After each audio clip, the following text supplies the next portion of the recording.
Record کے اوپر record ٹوٹ رہے ہیں. جو اشیائے ضروریاں ہیں ان کی قیمتوں میں بے پناہ اضافہ ہو چکا ہے گزشتہ ایک سال میں. اور پاکستان کی تاریخ کی اس بدترین مہنگائی پر جب بات کی جاتی ہے, ڈیفالٹ کی بات کی جاتی ہے, تو ہمارے وزیر خزانہ اسحاق ڈار کہتے ہیں کہ جو ڈیفالٹ کی باتیں کر رہے ہیں وہ پاکستان مخالف لوگ ہیں, وہ اینٹی پاکستان ہیں. لیکن انہی کی کابینہ میں انہی کے دائیں یا بائیں بازو پر بیٹھے ہوئے وزیر دفاع خواجہ آصف پاکستان کی معیشت کے بارے میں کیا کہتے ہیں, یہ بھی سن لیں. ڈیفالٹ ہو رہا ہے یا دیوالیہ ہو رہا ہے یا میل ڈاؤن ہو رہا ہے, وہ ہو چکا ہوا ہے. ہم ایک دیوالیہ ملک کے رہنے والے ہیں.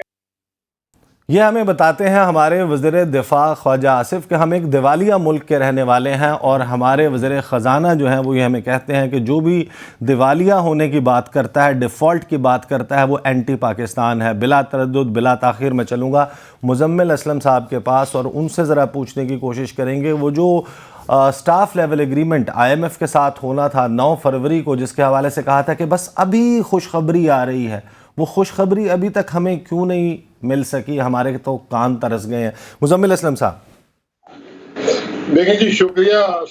سب سے پہلے تو عیسیٰ صاحب ایمبیسڈر صاحب سلام آپ کو دونوں کو.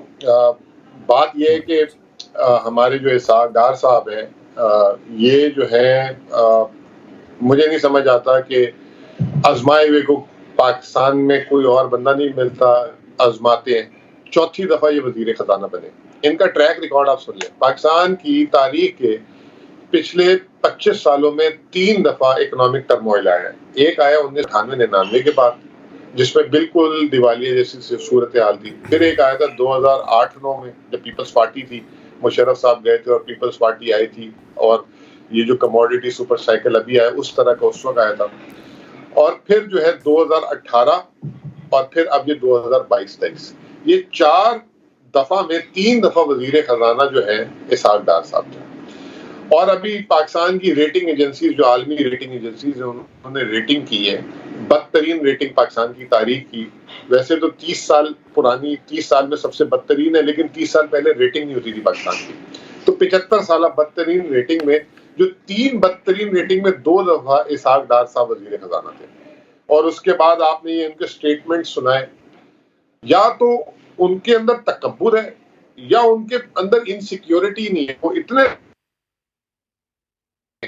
تو ان کے جو پیچھے سپورٹر ہیں, اور وہ ان کے آبویسلی سپورٹر نواز شریف صاحب, وہ کچھ بھی کر سکتے ہیں اس ملک کے ساتھ. اور آج جو پاکستان کا آئی ایم ایف جس نہج پہ کھڑا ہے, وہ تھوڑی دیر پہلے انہوں نے ٹویٹ کی کہ جی ملک اینٹی پاکستان لوگ جو ہیں کہہ رہے ہیں کہ ملک دیوالیہ ہو گیا. ارے بھائی, آپ نے ابھی خود بتا دیا, یہ جو خواجہ آصف کا بیان ہے, ریٹنگ ایجنسیز نے جو پاکستان کو نئی ریٹنگ دی ہے CAA3, اس کے آگے انہوں نے لکھا ہے اس کا معنی یہ ہے کہ country is near to default اور there is very low chances to recover. یہ ریٹنگ ایجنسیز ہیں, یہ پی ٹی آئی نہیں. اور پچھلے 1 مہینے سے جب سے آئی ایم ایف پروگرام میں یہ بات کر رہے تھے, آپ دیکھ لیں کہ ہم نے کتنی احتیاط کی ہوئی تھی. انہوں نے پیٹرول بڑھایا, منی بجٹ لائے, گیس بڑھائے. یہ لوگ ہم سے شکایت کر رہے ہیں آپ پریس کانفرنس کیوں نہیں کر رہے, آپ ان پہ تنقید. مریم نواز صاحبہ کہتی ہیں کہ پاکستان تحریک انصاف معاہدہ پھاڑ کے چلی گئی تھی, اس وجہ سے یہ سب کچھ ہوا ہے. اچھا جی, معاہدہ پھاڑ دیا, آپ نے بھی بول دیا, مریم نواز صاحبہ نے بھی بول دیا. ہمارا معاہدہ سپتمبر 2022 میں ویسے بھی ختم ہو جانا تھا. اگست 29 کو مفتاح اسماعیل نے 9 مہینے اس پروگرام کو بڑھایا اور نیا معاہدہ کیا. اور جو مفتاح اسماعیل نے جو بجٹ دیا تھا, اس بجٹ کے اہداف کے اوپر وہ معاہدہ سائن ہوا. تو مریم نواز کو جب اتنا ہی نہیں پتا تو وہ پارٹی کو کیا لیڈ کریں گی؟ اور اس کے بعد جو پیچھے بیٹھ کے اس کے وزیر اعظم مریم نواز, وزیر اعظم مریم نواز, اللہ کے واسطے اتنی اگنورنٹ, جس کو معیشت کے بارے میں الف بے کا نہ پتا ہو, یہ نہ پتا ہو کہ اس کی پارٹی نے سائن کیا ہوا ہے یہ ایگریمنٹ, وہ اس ملک کی آپ قیادت دینے جا رہے ہیں اس کو. پہلے آئی تھی تو یہ جو آپ نے سٹیٹمنٹ ابھی ان کا سنایا تھا جیسے کہ 5واں گیئر لگے گا, پھر اس کے بعد ان کو کسی نے کہا بیانیہ تبدیل کر لو, وہ پھر انہوں نے 29 نومبر کا بیانیہ دے دیا کہ جی 29 نومبر سے ہماری حکومت شروع ہوئی, یعنی کہ اسحاق ڈار کے آنے کے بعد. اور اب ان کا نیا بیانیہ ہے کہ ہماری تو حکومت ہی نہیں ہے. تو بھائی آپ ان کی بات کر رہے ہیں جن کو بیچاروں کو پتہ ہی نہیں ہے. اور مزمل اب تو صاحب دو سوالات میرے ذہن میں آتے ہیں آپ کی گفتگو سے. پہلا سوال تو یہ ہے کہ اگر آپ کے دور میں اکانومی بہتر تھی تو پھر آپ آئی ایم ایف کے پاس کیوں گئے؟ پہلے تو اس سوال کا جواب دیجیے، ہمارے ناظرین بھی جاننا چاہتے ہوں گے کہ آپ نے کہا ستمبر میں وہ ختم ہونا تھا. دوسرا سوال میرے لیے ذہن میں آتا ہے کہ آپ جانتے ہیں کہ ہماری اقتصادی صورتحال جو قومی ہے کتنی ابتر صورتحال ہے اس کی، تو آپ کیوں ایسا، کیونکہ میں ذاتی طور پہ یہ سمجھتا ہوں کہ جب تک سیاسی صورتحال استحکام ریاست میں نہیں ہوگا اس وقت تک ہماری جو معاشی حالات ہیں ایسے ہی رہیں گے.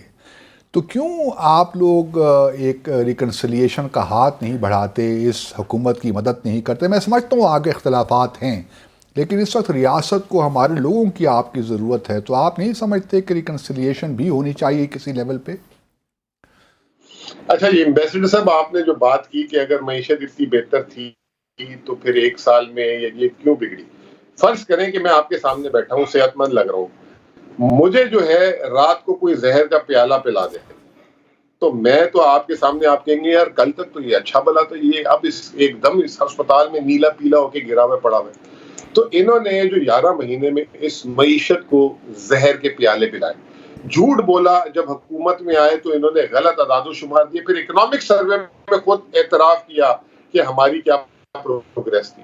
مجھے ایک بات بتائیں کہ 17 ارب ڈالر کا خزانہ اور آج 3 ارب ڈالر کا خزانہ، مطلب کوئی فرق ہوتا ہے نا؟ نہیں، میرا سوال یہ نہیں تھا. میرا سوال یہ تھا کہ اگر آپ کے دور میں اکانومی ٹھیک چل رہی تھی تو آپ آئی ایم ایف کے پاس کیوں گئے؟ نہیں، ہم آئی ایم ایف کے پاس 2018 میں جب ہماری حکومت آئی ہم نے ایک سال آئی ایم ایف کو اوائڈ کیا اور ہم 2019 میں جو انہوں نے حکومت دی اس کے بدلے میں گئے. اور آپ کو میں ایک مزے کی بات بتا دوں، ہم نے آئی ایم ایف سے جو پروگرام لیا تھا اس کی جو رقم تھی 6 ارب ڈالر کی رقم تھی اس پروگرام کی مد میں. ہم نے صرف اس 6 میں سے 3 ارب ڈالر استعمال کیا، پورا 6 بھی نہیں استعمال کیا. اور معیشت، اس کے بیچ میں کووڈ بھی آیا، اس کے بیچ میں آپ نے دیکھا ٹڈی دل کا اٹیک پر سائیکل بھی آیا. تو 6 میں سے صرف ہم نے 3 ارب ڈالر کا استعمال کیا اور ہم جس رفتار سے جا رہے تھے ہمیں بڑا یقین تھا سپتمبر 22 میں ہم یہ پروگرام جو ہے اس کے بعد نیا پروگرام نہیں لیں گے. اب آپ آ جائیں گے، آپ کہہ رہے ہیں کہ ان کی مدد کیوں نہیں کرتے. میں نے ابھی آپ کو تھوڑی دیر